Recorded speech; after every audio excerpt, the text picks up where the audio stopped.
There's no way we can respond to the deep injustices of our broken world unless we're formed as people of both truth and love. For the Colson Center, I'm John Stonestreet. This is Breakpoint. Outrage erupted across the country this week after video surfaced of a Minneapolis police officer kneeling on the neck of George Floyd for nearly 10 minutes. In the horrifying video, Floyd begs for air before bystanders plead for his life. In the end, Floyd, an African-American suspected of no violent crime but of grocery store forgery, died. The 4 police officers involved were fired almost immediately. The FBI opened an investigation, and the Justice Department pledged to make this case a top priority. While in the past, police have often defended their fellow officers in similar incidents, this time, as the Washington Post reported, police chiefs across the country denounced the prolonged suffocation of Floyd.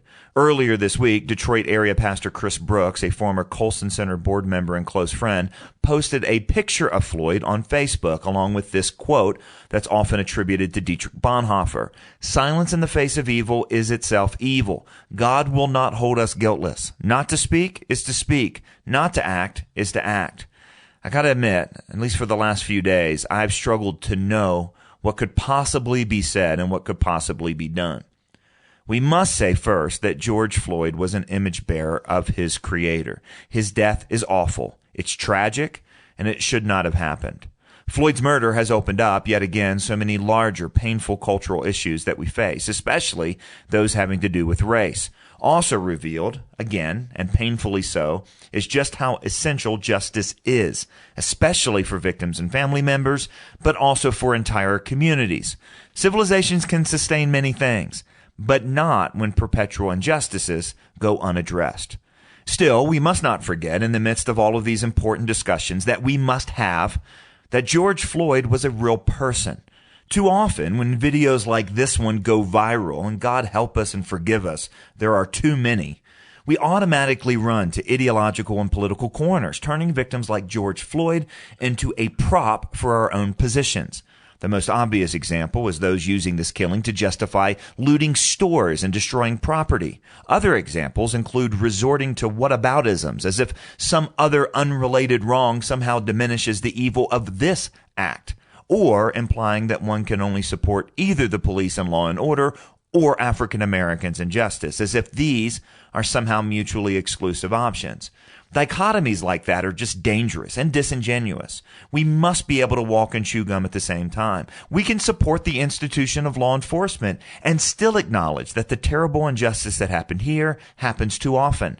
We can denounce lawlessness and still listen carefully to our African American neighbors describe their deep pain and disillusionment. We can support a right to protest and still denounce using protest as occasions for evil. But above all, I, as a follower of Jesus who happens to be white, can listen. I can. Indeed, if I'm to love my neighbor as Christ commanded, I must care about the suffering of my fellow citizens, especially my brothers and sisters in Christ. The church can lead this culture in addressing this kind of suffering and its root causes, in advancing justice and caring for victims. In fact, not only can they, but who else could?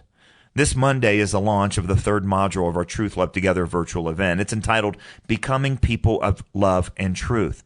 And I can't imagine how it could be more timely.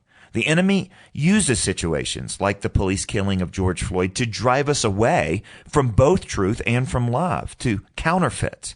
We must not deny the truth of what happened to George Floyd, and we won't reach justice, much less reconciliation, without hard, sacrificial, and biblical love. So please come to conference.colsoncenter.org.